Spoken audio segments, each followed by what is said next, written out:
No. Try that again. There we go. That's better. No, don't rotate the fucking. Whatever. I'll make it work. Alright, so hopefully this will work out a little better. Oh, si estoy ahí comiendo, espérate, déjame moverlo un poquito. Eso. Josué, ¿cómo? Mira, pinche Josué, güey. Por eso te dije. Ok, así, venga.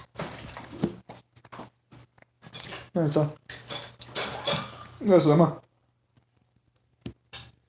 Pinche pendejo. Yeah, so it's just trying to be a casual stream like last time. We had last Saturday. Or not last Saturday, we had it Saturday before. Ay, So if you have like any questions or anything like that, do like just a generic casual live stream. I just got off work, so I'm just trying to see if I can have like a good time.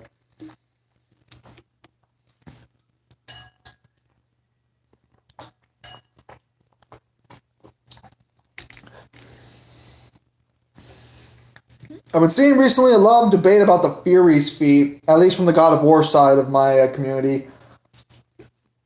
They must not be too happy after I discovered that basically the fucking Valkyrie feat is worthless. It's to be expected, but a little surprised they're going so hard after it. So, I will. What about the Furies?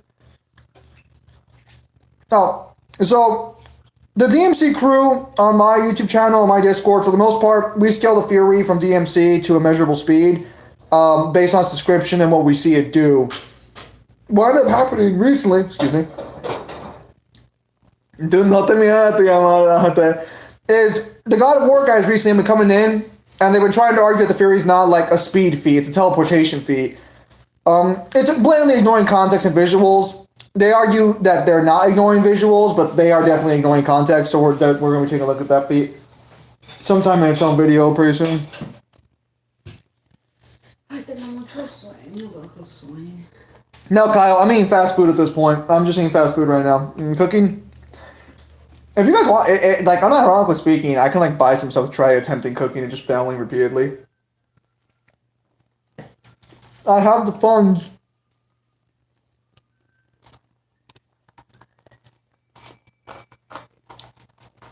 I wouldn't really call it downplaying this time around. They're genuinely having contention with the feat itself and claiming that the feat itself doesn't exist.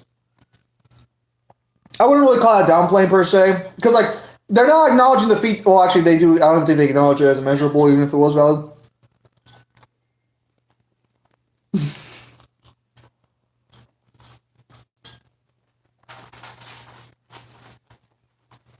One of these days, I'm gonna sit down. I'm gonna buy a bunch of fucking microwave meals and just live stream me cooking them in the microwave.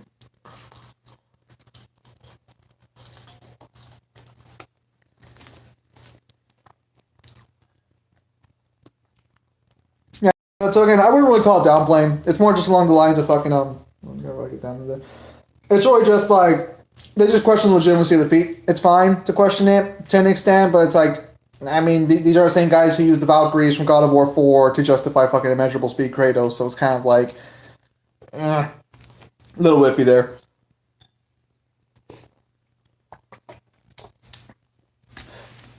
I'm just going to turn that back a little bit.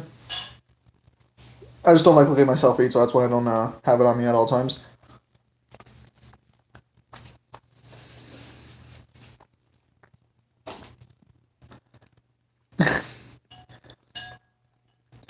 Not a problem, Reggie. What happens? Because if the stream doesn't turn out to have anything worthwhile, or it doesn't like stick around, or like it doesn't have like too good of a conversation, I'll probably just delete it. Like I would delete the first one later because the first one, and so will. Excuse me.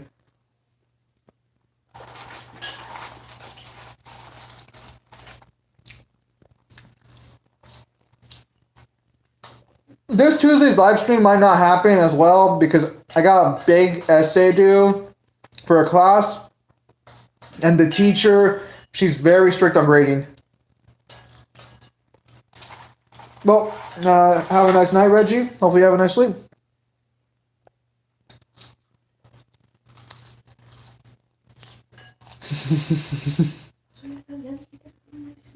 No, gente.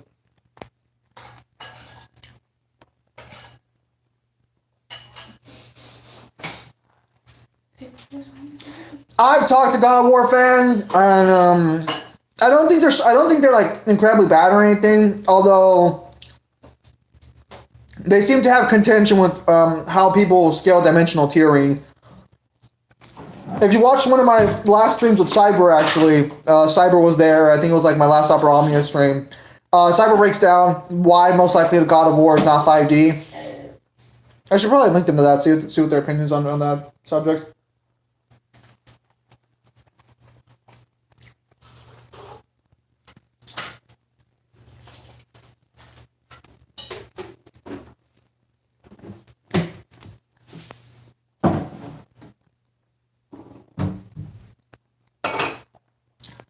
I would say though specifically is the God of War people we talk to aren't as bad as some of the old God of War guys back in the day. Because some of the old guys back in the day, they'd be like Outerversal Kratos and everything.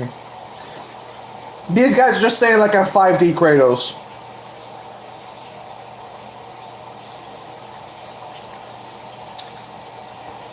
It's debatable, and it's a little contentious, but it's a lot more reasonable than what a lot of God of War guys used to be back in the day.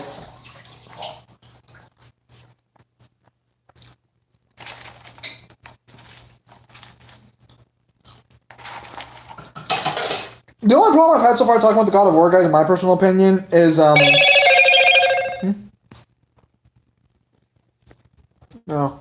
Right.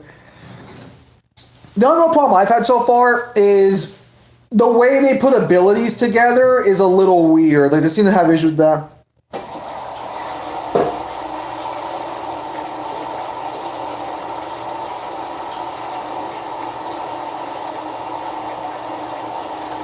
Like in my recent 5-hour discussion with God of War scalers, we ended up getting to a debate on what qualifies as fate manipulation.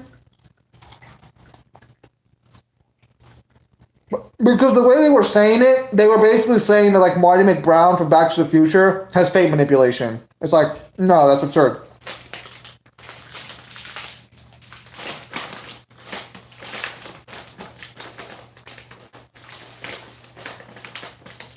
They also tried to argue that Gaia was in an infinite amount of timelines and present in all of them, but I kind of shut that one down by explaining God of War 2's story basically confirms there's only one solid timeline.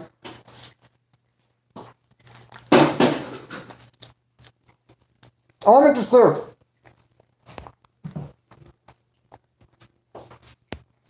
I've seen the evidence. No, they showed me I don't think they showed me a scan, but they told me there was an instance where they tried to... Mamá, ¿en serio? Gala, cámara, ¿en serio?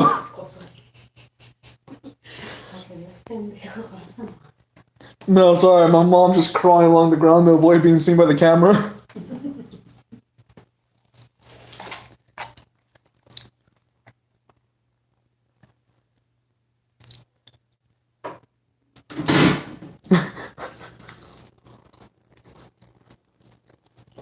Kyle out here praising, the science notebooks for the gift of rain.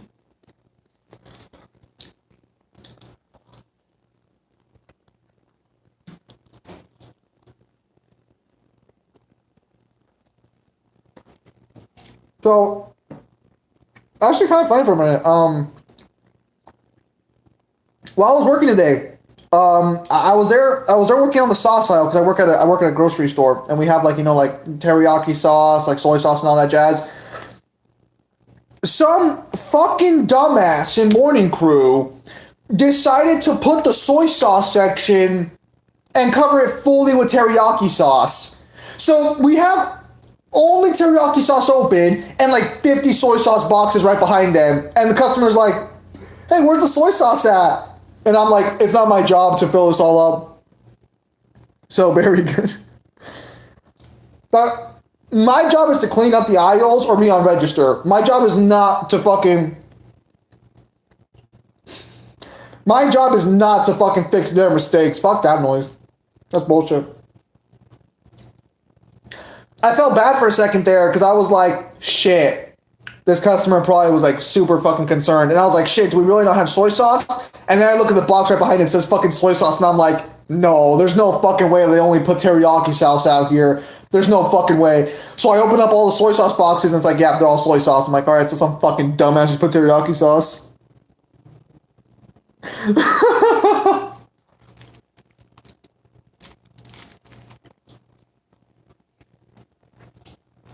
You know,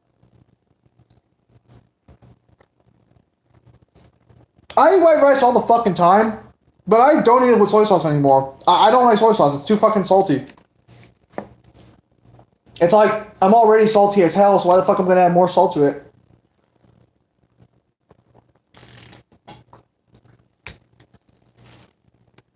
If only Burger King can make a decent fucking fish sandwich. Good God, Burger King's fish sandwich is terrible.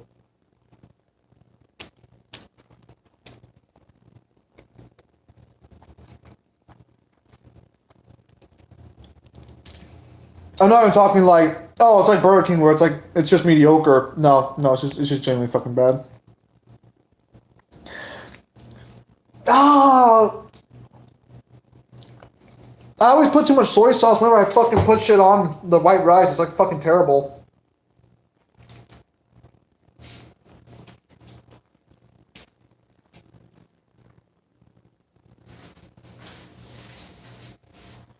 Because, like, I used to want flavor in my white rice like a dumbass.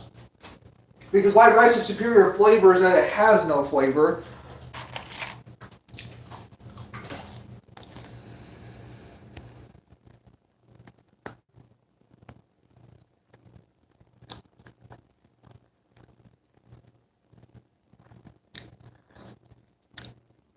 Oh yeah, I made that private. Try not to bring that up again, Red Dust. Basically, for reasons that you can probably guess, I had to make most of those videos private.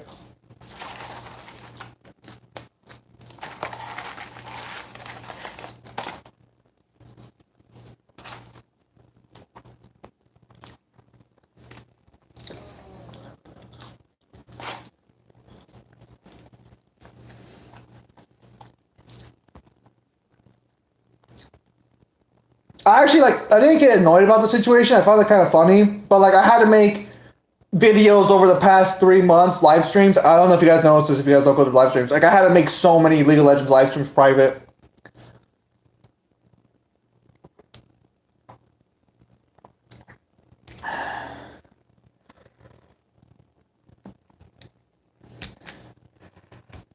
Let's just say it wasn't directly about me.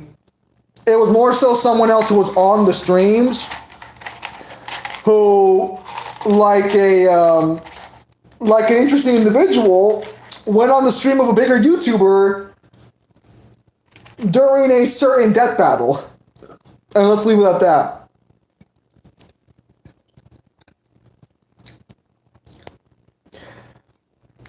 It was at this certain individual's request I take the videos down. I don't know what the behind the scene was.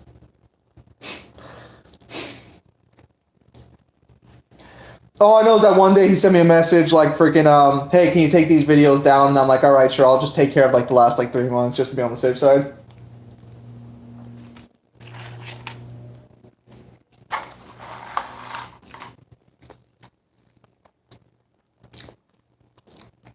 Just mentioning it on this stream might have to make me take it down actually.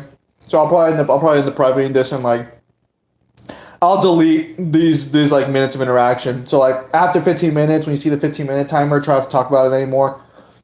So that way I can just like edit out the first like 5 minutes and like keep the rest of the stream up.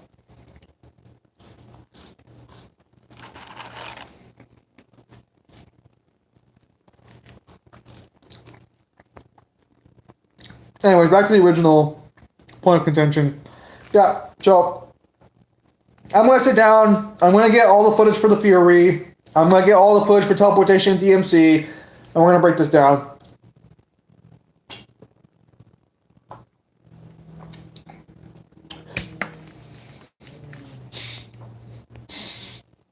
Because I'm getting tired of every fucking time the Fury's brought up.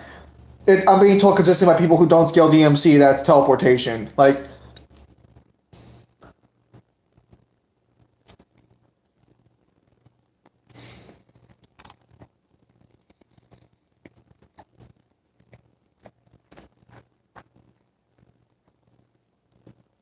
Bro, the second like the Fury shows up in Visions of E, I just need V to speed. I just need Shadow to speed blitz the Fury, and I'll be fucking happy. Still here there. I was actually thinking about hitting up Matt Walker on Twitter to see if like he'd give a response.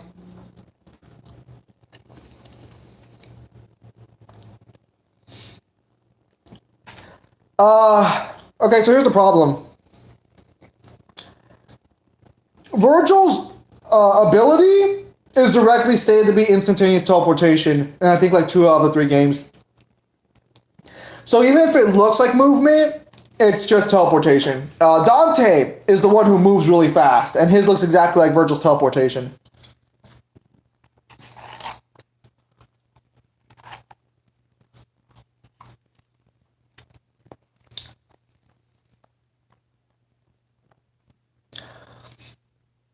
Personally, I think Joel. I think for all the talk about Kratos being a good father in God of War 4 is, I don't really think he's that good of a father in God of War 4.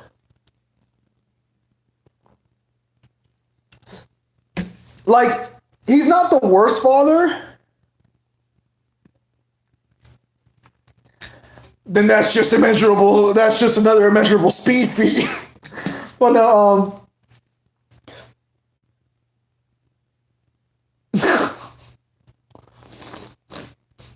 that's not fair, Kyle. That's not fair.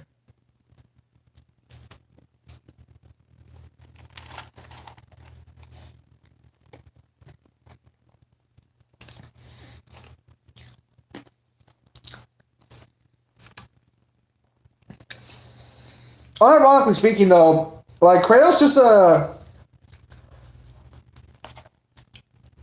he's not really a good dad. Like, and this is confirmed consistently throughout the game that he was kind of like a shitty parent before his wife died.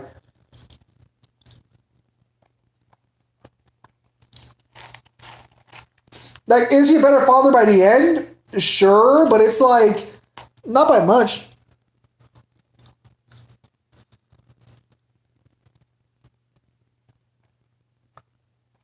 Wow.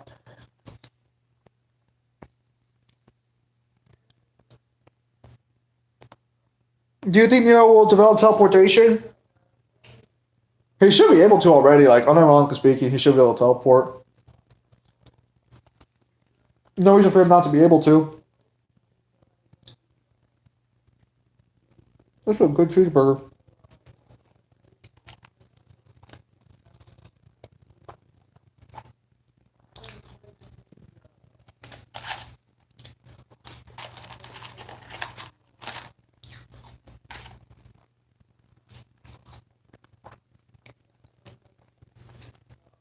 The problem with the Fury thing for a minute, going back to it, because like I was looking at Jeb. I don't know if you can show up to the stream or not, but I was looking at Jeb, and Jeb will say that the animations are different.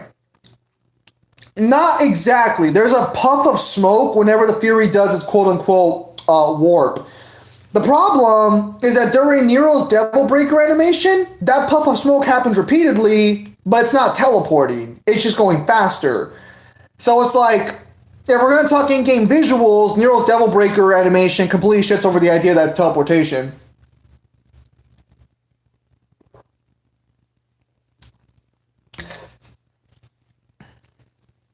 It also is a little inconsistent as well. No, Nero does not teleport. He directly flies in to stop them.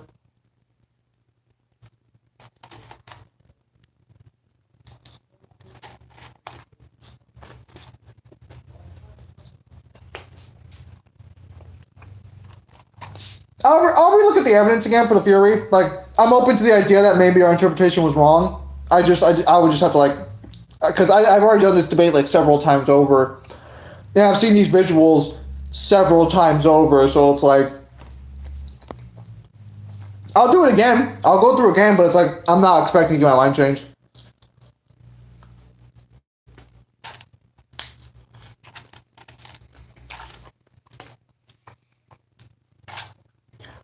Because, let's be logical here for a minute. If he's genuinely teleporting and it's not speed based, why doesn't he teleport closer to his enemies? No, that kind of irks me a little bit too. Is that like every single time we're discussing it, they're like, it says warp. Yeah, but Nico and everything else implies raw speed is doing this. Like, excuse me. Speed is very clearly the main focus of the description.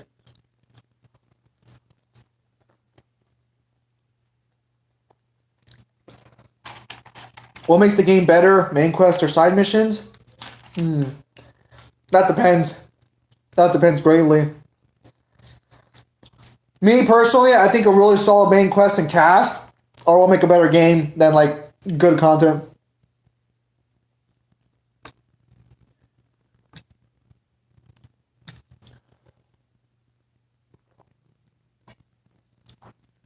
It's possible.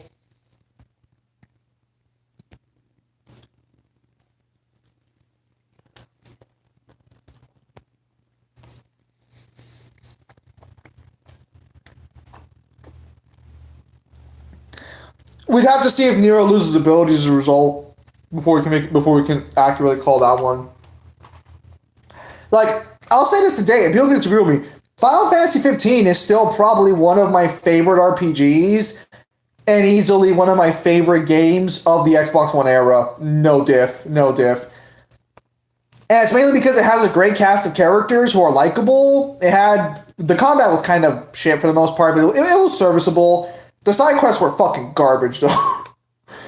like there were some good side missions, but almost all of them were just fucking annoying as hell. But it's like the banter was fun, the characters were fun, the main story was pretty good. I mean, people bitch that like there wasn't enough going on, but it's like, who the fuck cares about Luna, honestly? Like, fuck. I didn't care about Luna by the time we got to Luna's dead. Luna was just there to give me the fucking trident so I could complete my Royal Arms collection. She served her purpose quite well, I assure you.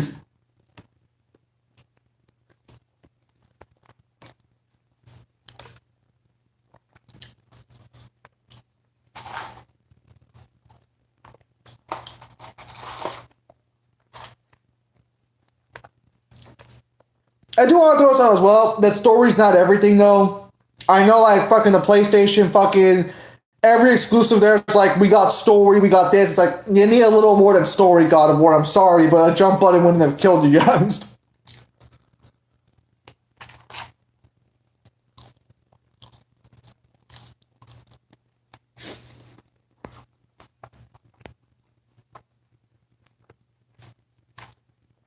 Dr. Claw, you mean from Inspector Gadget?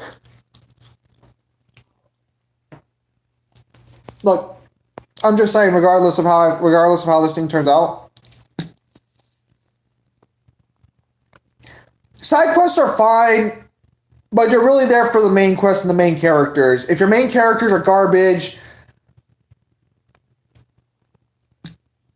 stereotypical villain? How? I'm just being right. Although most of your stereotypical villains usually are.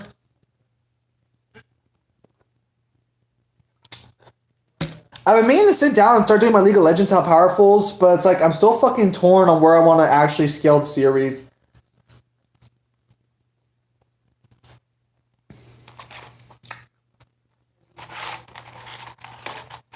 Like I bring this up like every time I talk about League of Legends power scaling briefly, but it's like there's like I genuinely have to decide to myself, am I gonna be like the one guy? Am I gonna be the one guy and be like League of Legends is 5D? Or am I gonna be like everyone else and say it's like multi-solar system?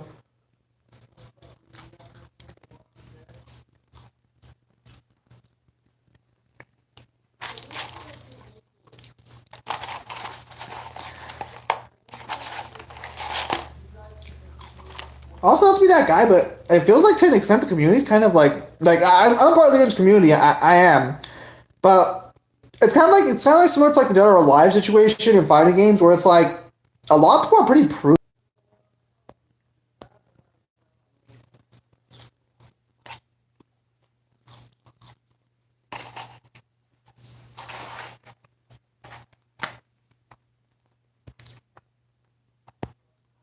Now explain to the good folks, Uni.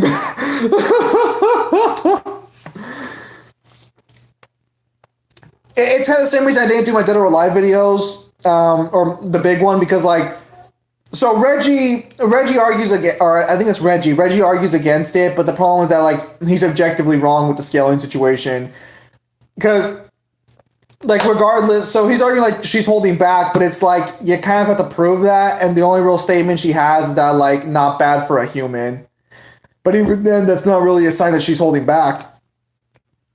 Even then, that would still give her like higher speed and shit. But it's like the real problem with the Dead or Alive scaling is not even like how high they scale. It's Ryu Hayabusa. Ironically enough, Ryu's the fucking problem with the Dead or Alive scaling chain, because in order for me to argue this, I have to argue that Ryu's Uni Plus in base, but Ryu consistently needs a Dragon Sword to get to Uni Plus levels, and it's like, well, shit.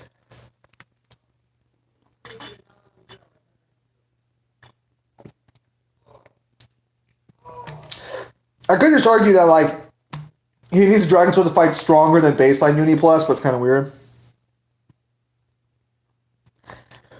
Nero should speed blitz.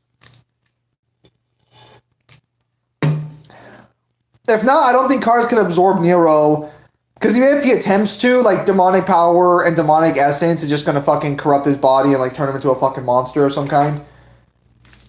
We have no reason to assume cars can resist demonic corruption of any kind. I know recently Neo made this big old post about passives and shit. I still haven't looked at it yet. But yeah, I'll have to. I mean, like regardless, ironically enough, DMC just kind of like shit stomps most people for the most part when it comes to like abilities and shit. Even equal Death Battle would have a heart. Even equal Dragon Ball. Damn, that's saying something. If you got Kyle saying that like hard Dragon Ball, oh, Devil Bro. Oh, I thought he was saying Dragon Ball. I was gonna say, damn, if Kyle's saying Dragon Ball beats Cars, oh, that is tough. That's a tough pill to swallow. Yeah, Delbringer does counter most of Cars and stuff in general, because you can't prove Cars can absorb. You can't prove canon Cars. Like absorbs can absorb like the Devil Bringer or anything like that. Even if he did, again, like he would still get corrupted by demonic energy and shiz. There's not really too much to really say there in regards to that one. JoJo's is kind of weird because, unironically speaking, if demonic power corrupts and demonic blood holds power, then how is Lady not a hideous monster by now? She's been brutally killing demons for years, and seeing the anime, she gets demon blood. Lady's blood is special. No, they literally tell us in DMC3 that her blood is special. Like, after Sparta sealed away the priestess's bloodline became, like, special. Actually, even then, before that, the priestess was chosen because of, like, the purity of, like, her existence. Like, I think that's what it said. Like, she was, like, pure and shit. So her bloodline's special. And also, not to be that guy, but Arkham also fucking, like, Arkham wasn't corrupted for the most part by demonic power. So, like, you could just argue that you can argue one of two things. You can either argue A, the bloodline, or B, that just by virtue of being related to Arkham, maybe she has higher resistances. I could use bio-attacking arguments, but if his HF anything is like his father, it already hard-negs that argument.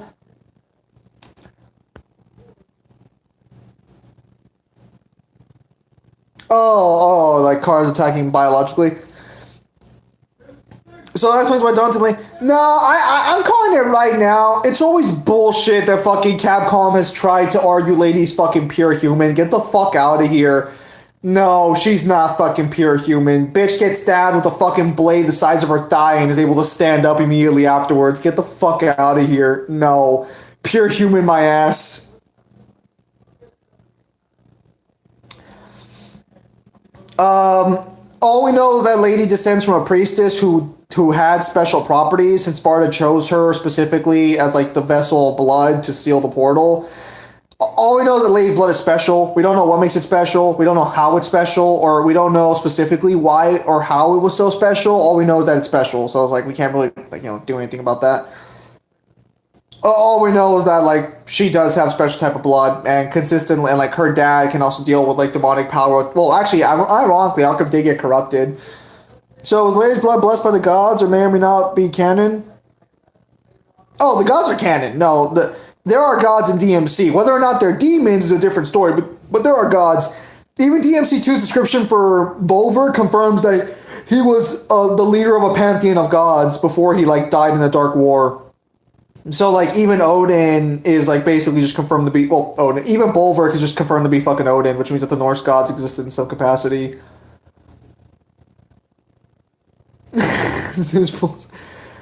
Dude, I fucking hate Lufenia. Unironically speaking, Lufenia is probably some of the worst fucking content I've ever fucking dealt with. Cause I went back with like my boy fucking like Warrior. I went back with fucking Cecil. Like, all right, let's go do fucking Beatrix's Lufenia. I hate it.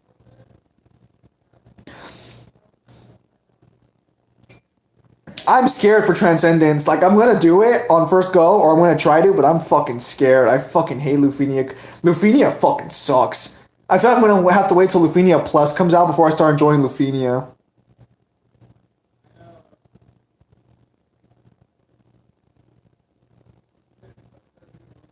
I don't even bother with Lufenias anymore. Like, I should, because I want the high armor, but fuck. No, Itsuno confirmed there are no angels, which was, no offense to Itsuno, but that was a fucking stupid decision on his part. He killed off so much storytelling potential and so many rival-based characters by saying that angels don't exist in DMC. Now we have this problem where divinity and divine shit is just high-level demonic power or some shit, so it's like, okay, well that's not exactly gonna make any fucking sense, but whatever. The man can make a good game, but some of his lore decisions have been questionable when it comes to DMC, because good lord, there's no reason that should be the case. No, all of the stones are gods. Okay. The circle stones are demons. The angular stones, like the crescent, like half moon, or like, little crescent moon, those are demons. The actual teardrop pieces are all parts of a god. They're all stated to be a war god, a healing god, and a god of time. I'm assuming if I were to look through the Norse pantheon, I could probably find it. Divine divinity seems a little oxymoronic. Unironically, Abyss, did you watch my last live stream where I completed DFEO where I completed all 20 stages of it? Pretty fucking good.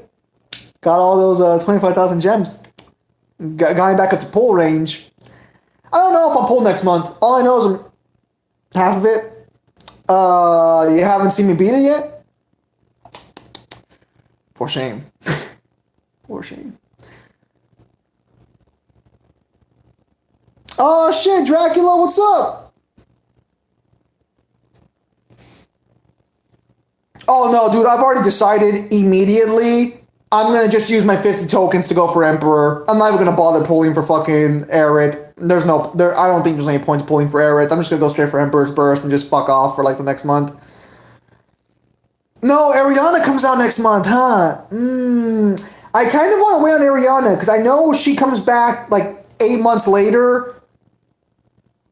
Just some random stuff right now. Dracula, nothing major. Just a casual random stream for like a couple like probably for like 20-ish, 30-ish minutes before I go like shower and continue my nightly routine. I don't know if I'm gonna pull for Ariana. Because Ariana's good, but I don't know if her LD's worth it, and I know she comes back with Prompto's LD, and I'd rather just pull for them like as a group than I would like, pull for them separately. That just seems like the smarter decision to me. I could be wrong.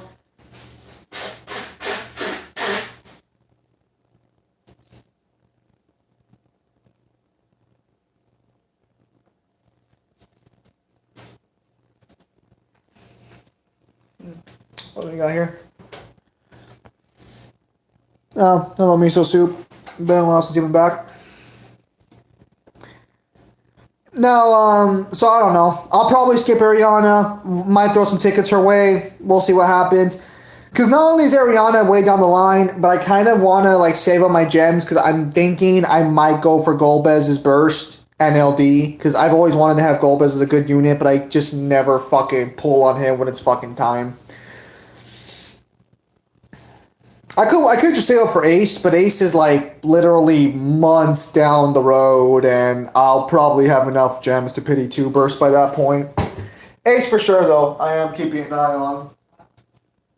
Vane's rework is great too. Oh man, Vane's rework is just outright fucking god tier. Oh, actually, speaking of which, is Squall's rework and LD boards coming out with the next one? Like, Divinity is the most divine you can get, so doesn't it make sense to make Divinity more divine because you can't get more divine than Divinity? I'm assuming it's just to fucking catch your attention, divine divinity, but like, or maybe it's supposed to be like you're already divine or you're already divinity, so now you're just like what divinity looks like to divine people. I don't know. The title seems stupid to me, but I'm sure they have some reasoning for it.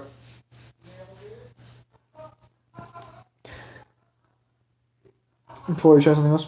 Zam, do you think it's possible Sparta killed non-demonic gods? And if so, how do you think those gods become to be without demonic influence? I don't know. Unfortunately, we don't have enough because the god of space and time seems like a human who just ascended based on their appearance. Because originally it looked like a lion with a girl's body, but DMC5 basically shows that it's a girl with a lion's mane with like a lion's head on top of her. But you can see it's a human mouth, and there's more likely than not human eyes through the fucking lion's eyes.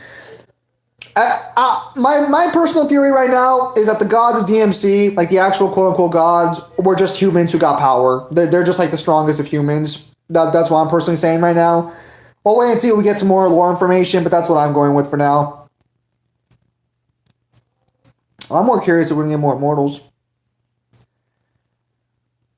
No, yeah, the lion head's most like based on DMC5's like appearance of the divinity statue. The lion head at this point is most likely a headpiece of some kind. Because it's not their head, like it's not their actual like full-on head anymore. It used to be, or you could argue it never was, because I think at DMC4 it also looks like a lion piece, like a headpiece as well. We never really got a good look at the divinity statue, unironically speaking, until DMC5 came out, so it's a little weird.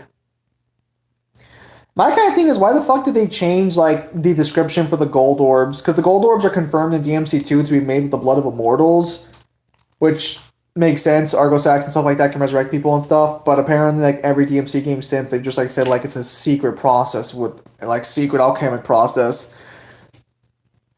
I don't get it.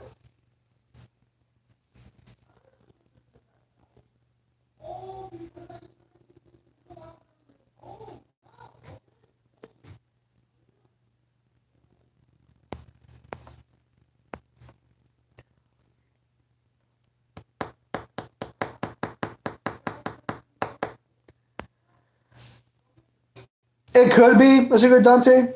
Another game with the name that doesn't make sense is Infinite Undiscovery.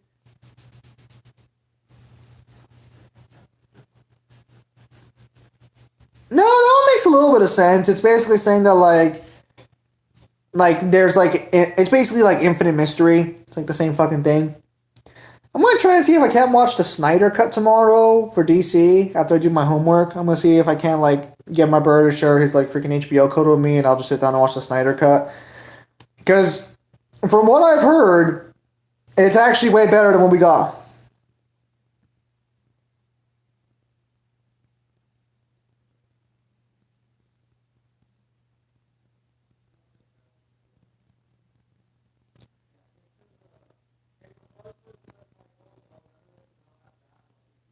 Well, is it better or is it not better than like the fucking what we got for the movies? Because all I've been hearing, with the exception of one YouTuber called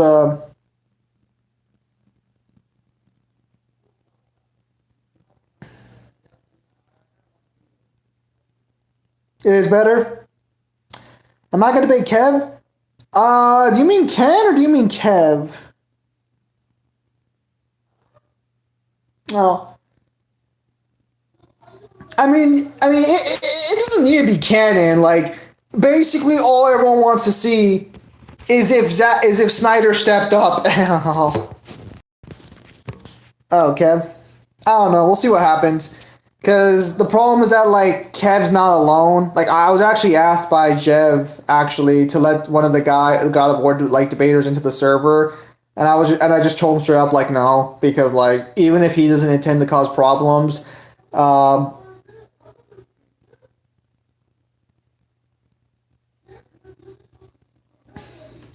like, even if for whatever reason I fucking like even for whatever reason the guy doesn't want to cause problems because like I'm assuming he doesn't want to just show up and cause problems. It's like I got a bunch of fucking people in my server who aren't exactly chill about the situation, we'll call it. So it's like I can't just sit there and fucking let Kyle and fucking the fucking yell at him the entire time and shit. Whether or not I'll debate God of War scaling anytime soon, that's a little more debatable. Sorry, I'm checking the contents of my drink to make sure it's okay. Shut the fuck up. Yes, you fucking would. No, shut the fuck up. Yes, you fucking would. No, I've just heard good things about the Snyder Cut. No, because like the problem here is like on a fundamental level, we have disagreements on feats. So I'm just here there looking at this like the guy wants to show up and I'm like, here's the problem. If he shows up right off the bat, he's gonna have to deal with Mangler. He's gonna have to deal with Beyonder. Well, not Beyonder. He's gonna have to deal with fucking a bunch of people. And I can already tell that like the 5D discussion is gonna be like fucking literally asking for fucking Normandy on my fucking server.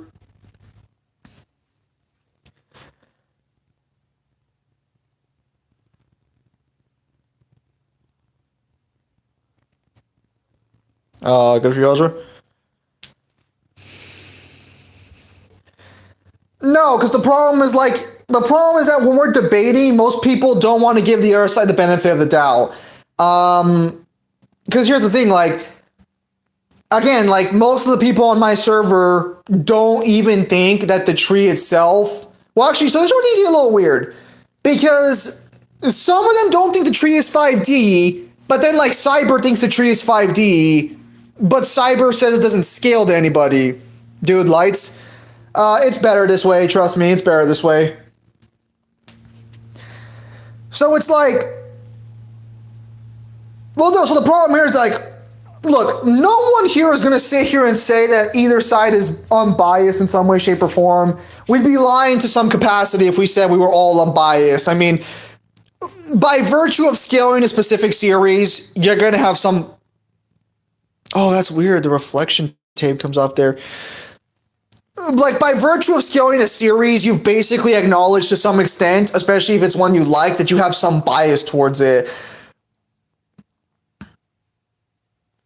So it's like, no, disagreeing is fine, but the problem is that you can't debate someone if you're fundamentally disagreeing on the basic feats and shit. So it's like, because here's the problem. Like, let's say this guy shows up to my server and he's like, God of War's 5D, I'll debate you guys on it. And then like 2 hours into it, it's going to be a fucking debate about whether or not the statement is actually 5D and how dimensionality works. And if the guy doesn't agree with their version of dimensionality or the way most people seem to scale it, or at least, well, the consistency I've seen, they're not going to reach a conclusion. Like, that's the problem. It's like, personally, 5D God of War, I don't abide by. I understand the reasoning behind it and everything, but it's kind of like, everything they're doing can just be 4D. Isn't the whole point of power scale is just yelling louder than everyone else?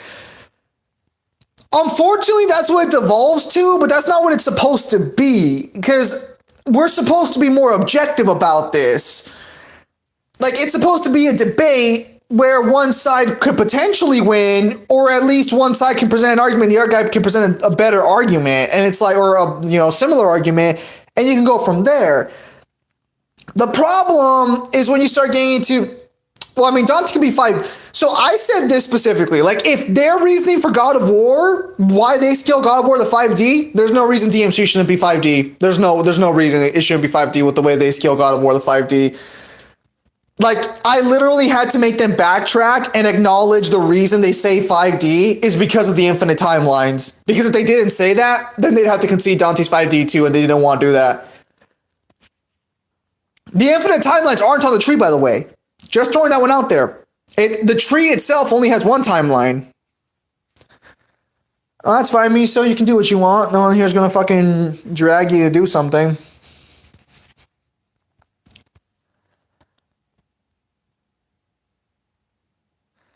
So it's like, for me, it's like, I mean, it would probably make the server more lively, but it's probably not something I'm willing to really like fucking like. Because right now the server's chill. Like, for the most part, we have some God of War guys who like disagree, and while that's a little more like, while that's being a little debated, it's like, meh. Well, it's like the problem is that like the God of, like, especially when a God of War guy's gonna show up, they're coming to debate Dante versus fucking Kratos, because that's the only thing they really care about is Dante versus Kratos when it comes to like discussing something with the DMC guy, because that's the main matchup. And I'll say this now. The only way Kratos wins specifically is if he is a higher dimensional than Dante. That's the only way Kratos wins.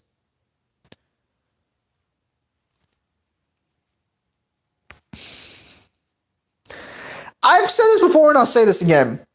Some degree of power scaling is good for a writer to know, but what's really important for a writer to be aware of is specifically fucking the internal power scaling.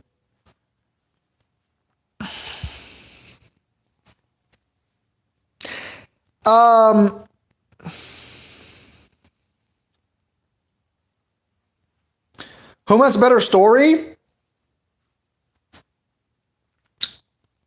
DMC. DMC has a better story. The reason behind it is like this. God of War only got a really good story, unironically speaking, with God of War 4 and maybe Ascension. Devil May Cry has 3, it has 5. I would say 4, but 4's a little up in the air. They can't argue. They can't argue for God of War's plot because for every bad DMC plot game there is, God of War has 2 of them. God of War's 1 and 2's plots were not very good. It wasn't very well character driven. Well, it was, but Kratos is a fucking idiot. So it's like, I mean, if your protagonist is just a fucking moron, I guess you can argue that, yeah, that's pretty character driven. There's Kyle likes to say it on our server a lot, but the entirety of God of War 1 and 2 is basically just Kratos. Fucking throwing a fucking tantrum. God of War 3 is basically just the culmination of that tantrum. Even then, if you want to argue the good God of War stories versus the good DMC ones,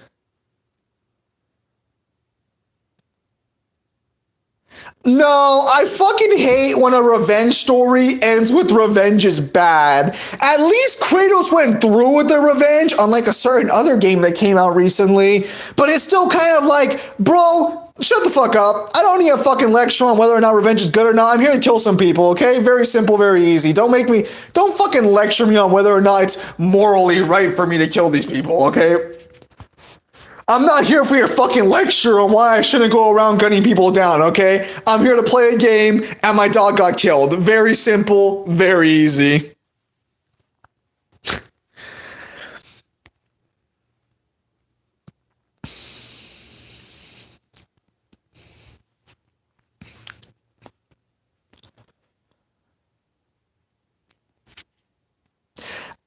I've read fan fiction, mainly smut, but of the fan fiction I've read, I've never bothered to look at the crossover stories because they always seem kind of stupid to me. Not to be that guy, but fan fiction is already, if you're gonna try reading it, it's already gonna be a fucking a potential fucking bag of fucking just trash. I don't know why you would try and make it harder by trying to include a fucking crossover, by trying to read a fucking crossover fan fiction. It's well, why would you do that to yourself?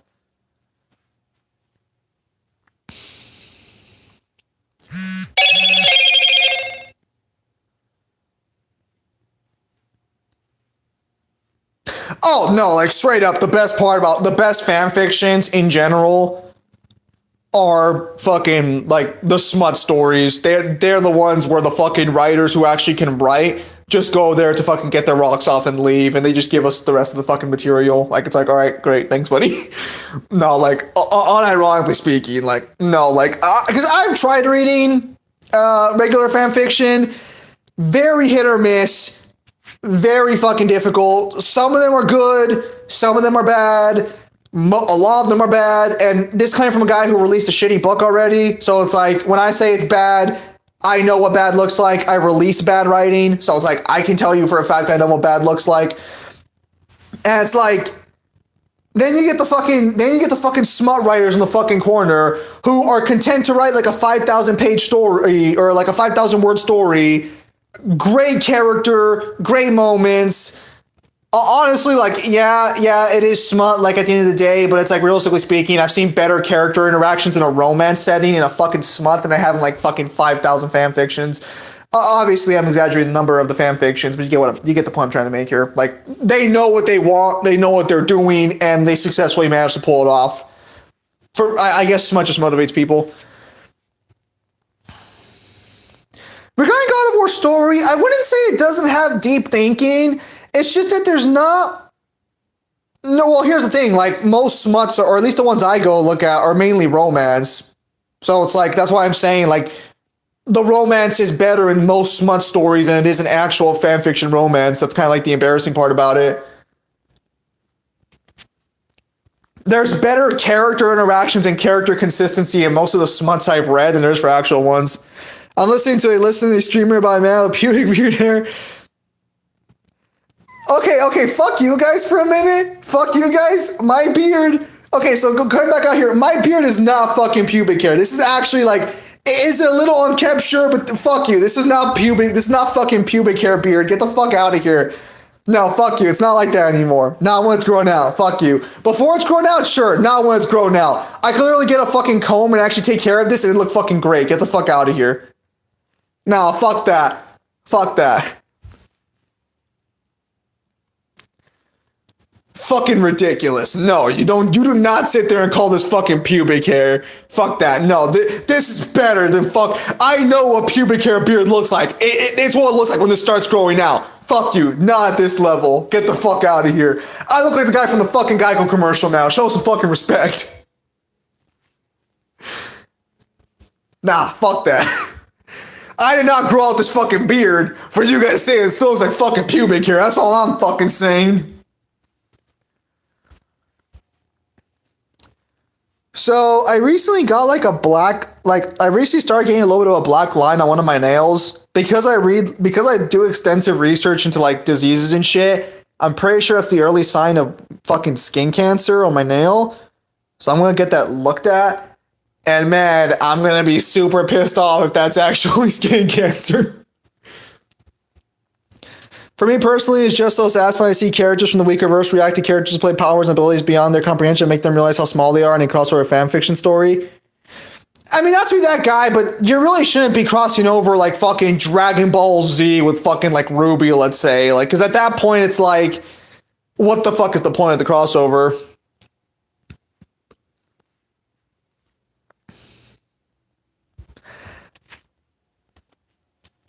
I don't know, because some crossovers are weird. Like, I've heard, I think it's from Red Dusk, I've heard that there was like a crossover between Dante and Dead or Alive, and I'm like, I mean, like, why though? Like, who sat down, looked at these two franchises and was like, oh, yeah, let's go. Well, I understand it's a what-if scenario, but it's like, what's the merit of the scenario, for example, if like, okay, again, like, let's use Ruby and Dragon Ball for an instance. What's the merit of the scenario if fucking... Okay, verse between Dante and Trigon, depending on where you scale Trigon, that could be like a fair fight or not, or if you scale Trigon to like fucking, like, I think like 1A, like some people scale him to, like, obviously he's going to beat Dante, but, or, well, debatable on where you scale Dante or what version of Dante you're using, but it's like, what's the merit of that sort of hypothetical fucking what if at that point? Because like, what are the characters going to do to add to anything?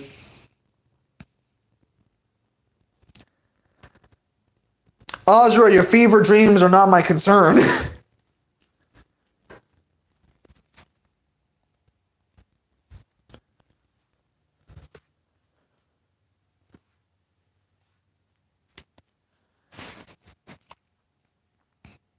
I've already said my piece on fan fictions. I will say though, for the record, I cut my teeth extensively on Ruby fan fictions. So it's kind of like Like, that's probably one of the most fan fiction-y groups I'm actually very familiar with is the Ruby sector. But so yeah. That's actually where I learned basically that the smut fucking stories were better than the normal stories. Rule held true for every other fan fiction journey I went on.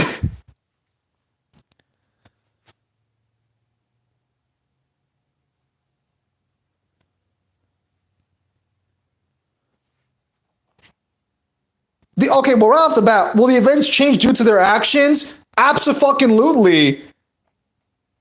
Like, no, like, here's the problem, is that the only way the character's not going to change the events of the story with power like that, unironically speaking, the only fucking way is if the character chooses to do fucking nothing.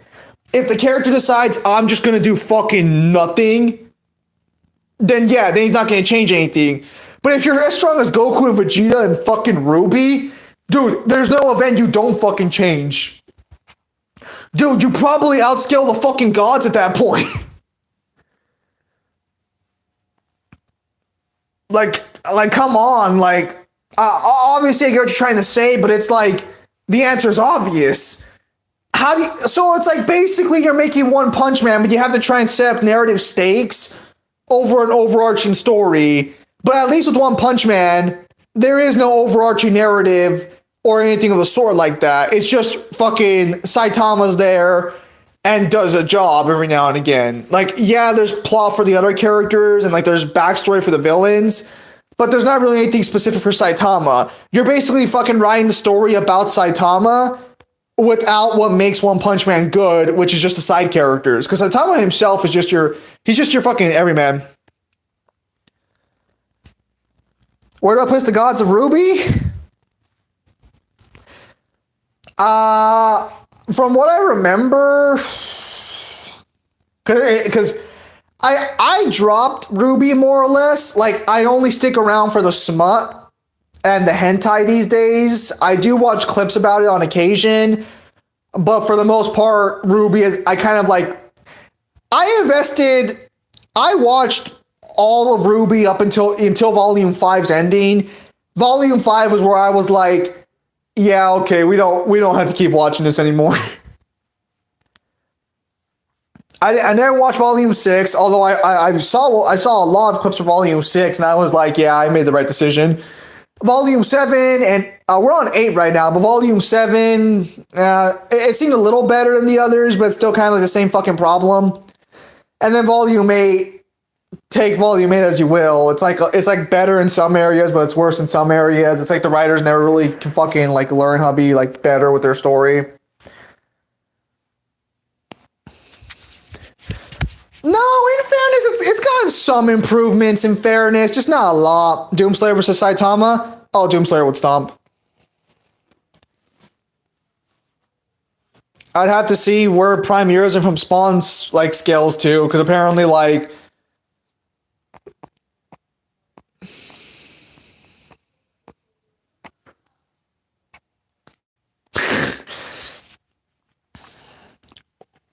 well, more like, and who's your favorite Ruby character? Personally, mine was Weiss, because she was the only one among the 4 main characters who had, like, a decent character. They did work on all the characters as time progressed. If we're talking, like, not the main crew, honestly, probably Mercury. Mercury was always a fun character. Roman was fine. I was annoyed that Roman got killed off so early in the series because he was like the best antagonist, period. Like Salem has presence, kind of, maybe. No, not really.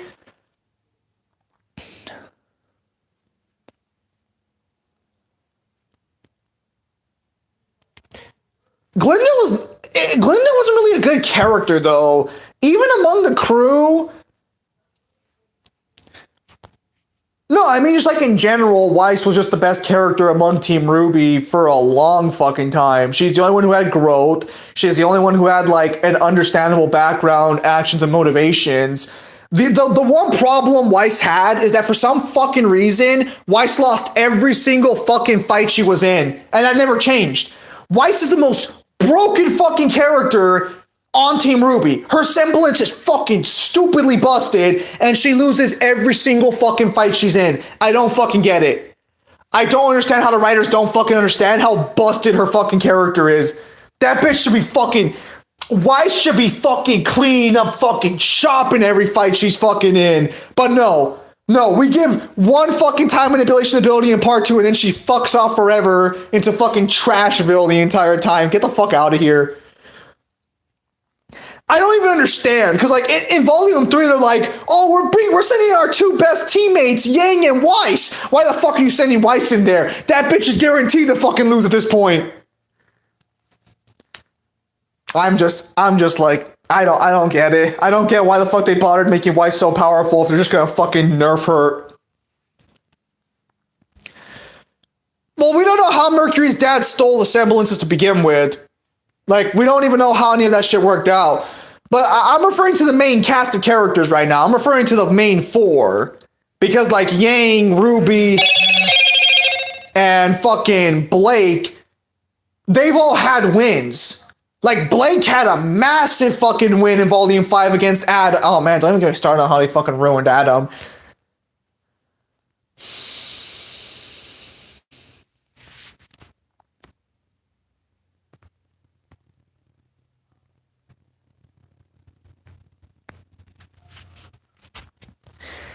In fairness, I understand that Wheatley suffered the same problems. Yeah, consider that sound off. Well, that's just you can let me know you finished more artwork for me, so it's not a big deal. In fairness, regarding that situation, I'll say this. Weiss is a bitch for the way she treats her brother, absolutely. But it's also kind of like her brother doesn't make it easy. It's like, imagine you're dealing with your younger self, except it's not your younger self. You're most likely going to have problems with that person in general. Should Weiss be better about it, and should she not be such a bitch? Probably. Adam to fight Jets. Fuck out of here. Fucking Ruby fans want a real swordsman to step in? Correction. The Ruby's only good for creating hentai fodder and ruining its characters. I'll still say this now. Probably the worst plot point in Ruby, unironically speaking, is the way they treated Ozpin. Because Ozpin did nothing fucking wrong, and Volume 6 through 8 is basically castrating his ass for doing nothing wrong. Like, at the end of the day, it's like, why are you making... Because Ozpin was definitely one of the top 5 characters in the first 3 volumes. Absolutely. I didn't mention Ozpin as my favorite, because I did have some, like, you know, he wasn't as entertaining as some of the other characters, or as memorable, but Ozpin was actually a good character up until Volume 4. Oh, no, don't even get me... Dude, Ironwood wasn't fair. What they did to Ironwood wasn't fair. Oh, that was so stupid. Also, the reason Ironwood gets so fucked is because if you watch the Ruby channels that talk about Ruby's writing, you find out that they revealed Ironwood's semblance and why he ended up the way he did. But they never tell you in the show. So if you didn't watch the live stream that explains Ironwood's actions for Volume 8, you will never fucking get why he ended up that way.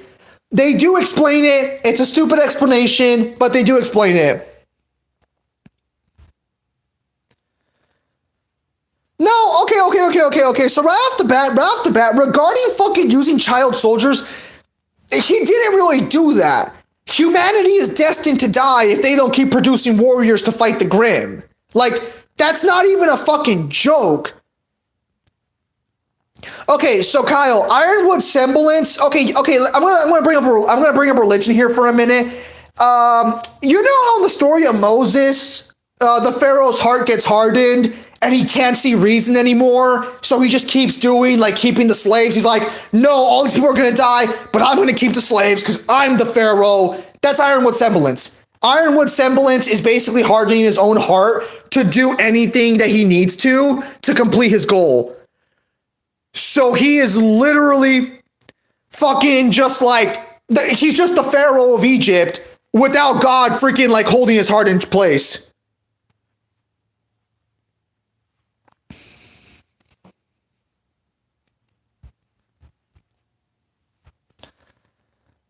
Also, don't get into a religious conversation, please. I'm just using it as an example because it's the best example I can think of to explain Ironwood's fucking semblance. So that's why he makes so many stupid decisions, and that's why he's so dead set on his own way of doing things, because his semblance prevents him from looking at other people's perspective. Once he zeroes in on a logical conclusion, Ironwood will do whatever it takes to achieve that conclusion. That's a semblance. It's just like that.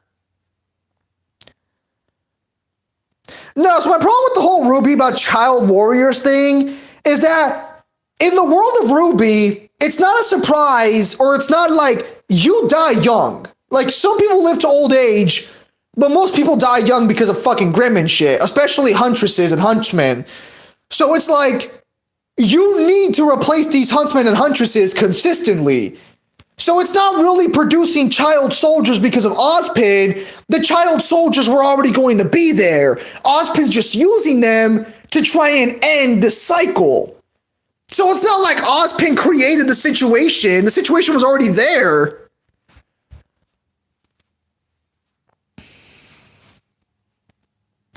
I have not watched Volume 7, but the problem with Volume 7, here's the problem with Ruby, is that like they don't really let their characters suffer flaws of the main cast. Like, the only character in the main cast, at least to my knowledge, who suffered like a major fucking like character like sort of issue was Blake when Yang was pissed at her, but that left like right away. Oh, but Yang had PTSD for like 5 minutes and then she got over it. Like, not to be that guy here, but it's like we don't really get to experience the journey.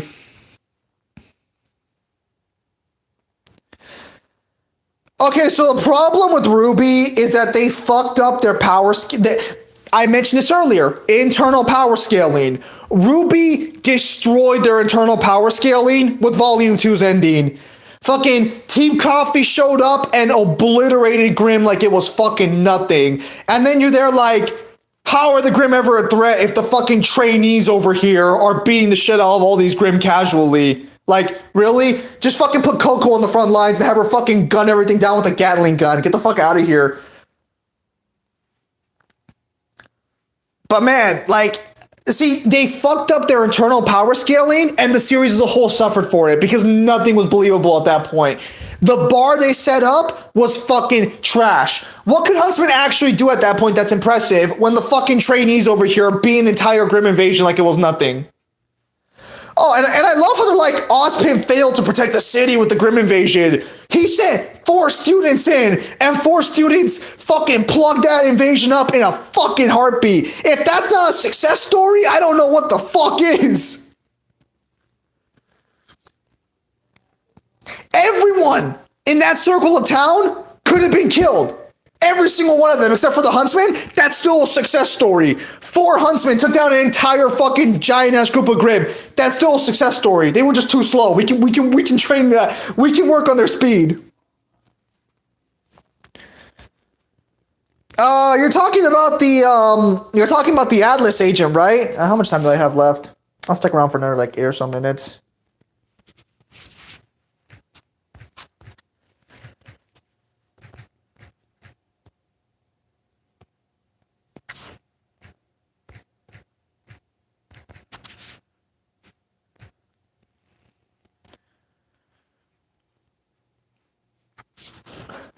Hang on.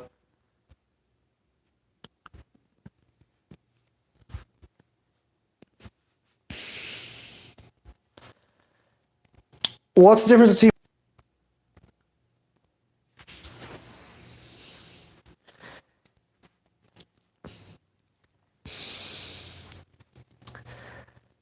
Well, okay, so I've heard the breach being potentially retconned, but that doesn't make any sense. Like, no, I have to believe that the first 3 volumes are at least somewhat consistent, because otherwise that means Ruby's been shit since like volume fucking 2, and it's like, come on now.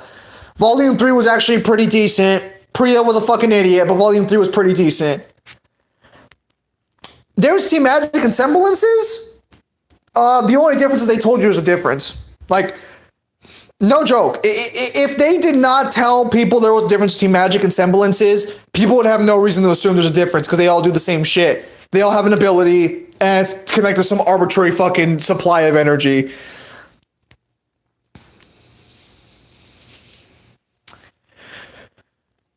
Ruby's biggest problem by the end of the series is going to be they didn't prioritize their threat levels correctly. They didn't explain their stuff anywhere near in advance enough to understand. And they keep continuously retconning a lot of their own lore. By the time we get to the end of Ruby, I guarantee you half the shit we hold as fundamentals of the series right now are not even going to apply anymore. I guarantee you. They're not good about this.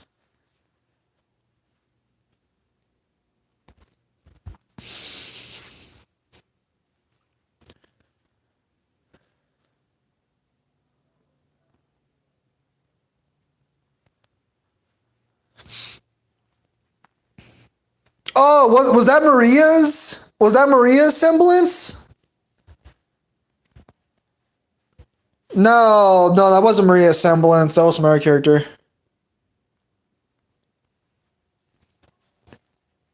What the fuck was Maria's semblance? Meryl? Oh yeah, Meryl. Yeah, okay. See, that's the guy who helps Winter take down Ironwood, right? That's that guy. That was her semblance? It's such a stupid fucking semblance. Man, some of these people really lost the semblance this game. Like, good lord, some of these people just got fucking shit on with their semblances. The problem, too, is that the villains in Ruby don't really hold any real, like, impact anymore. Cinder's lost every single fucking time she stepped up to bat, with the exception of the one time she actually succeeded, but that wasn't really her succeeding. It was more like Priya just didn't fucking have help. If Priya had one more person helping her, they would have beaten Cinder at the very beginning of the series, too. So it's kind of like... It's a little fucked up that Roman had a better performance than fucking Cinder did in the entirety of the series.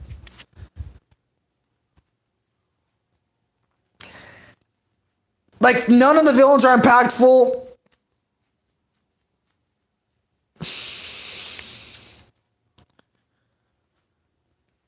Now, to be fair, if your semblance is the ability to turn off your nerves to not feel pain, that's not that bad.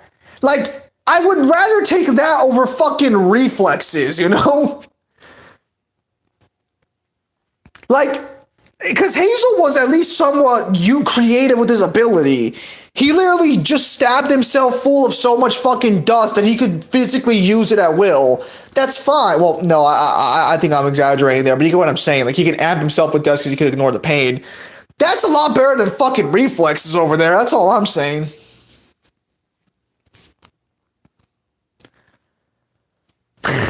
Raiden semblance was just gonna be fucking let it rip, summons Jack the Ripper onto the battlefield.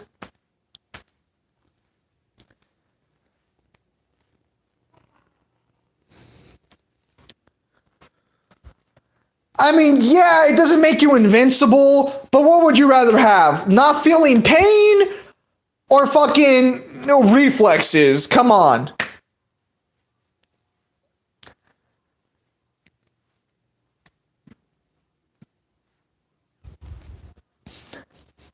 Let's not lie to ourselves here. Ruby fucked themselves over the second they said every semblance was fucking unique. That's when Ruby fucked themselves over. When they're like, oh, every semblance is completely unique to the individual, get the fuck out of here. You're telling me Yang's the first person to have that semblance? Get the fuck out of here.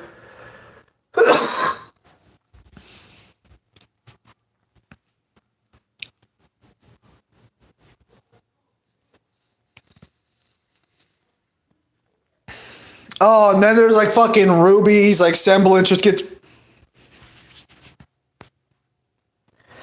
I mean, that's true, but you're not going to feel it. So the impact... Because here's the thing. Like, you lose an arm to be fair, but if you don't get the pain or the shock of losing an arm or a leg, that's not useless. That's actually a pretty decent ability to have, because that means you can be much more reckless in combat and still stay 100% effective. Because, like, let's say, for example, you stab me through the fucking chest. I won't feel the pain, so I can still, like, let's say, choke you out or gouge your eyeballs, because even though I'm technically dying, I don't feel that weakness. That's not going to affect me. Alright, so I got, like, 2 minutes left before I'm gonna head out. because I do want to shower and stuff. I just usually show up here like at Saturday. It's like I like to have some fun on Saturday with the streams, but I gotta use the restroom stuff.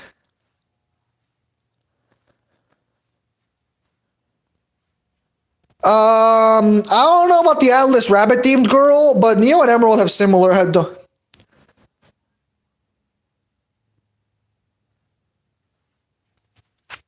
Dude, OA Grievous just fucking like OA Grievous is the perfect example of an antagonist who's actually fucking like threatening. Nah, he's literally the dude. OA Grievous is the poster boy. Nah, anyone who argues otherwise is just fucking lying to themselves. Neo and Emerald having the same semblance. Yeah, basically. That's the problem. Is like like okay, so if every semblance is unique to a person, what's unique about their semblance? Is it like one thing is different and it's not unique?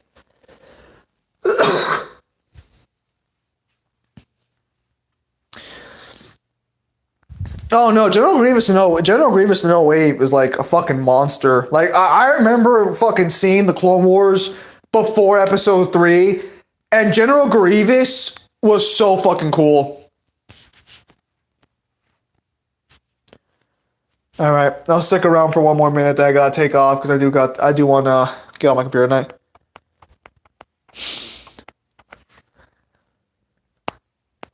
Goodbye, Zib. Have a nice day. Also, I agree with Star Wars Doom guy. Basically, again, just to reiterate, there probably won't be a stream this Tuesday because I'm gonna have an essay due, and I'm probably gonna want to work on that essay. Next week is my spring break, but we'll see if anything happens there because I got another essay to worry about.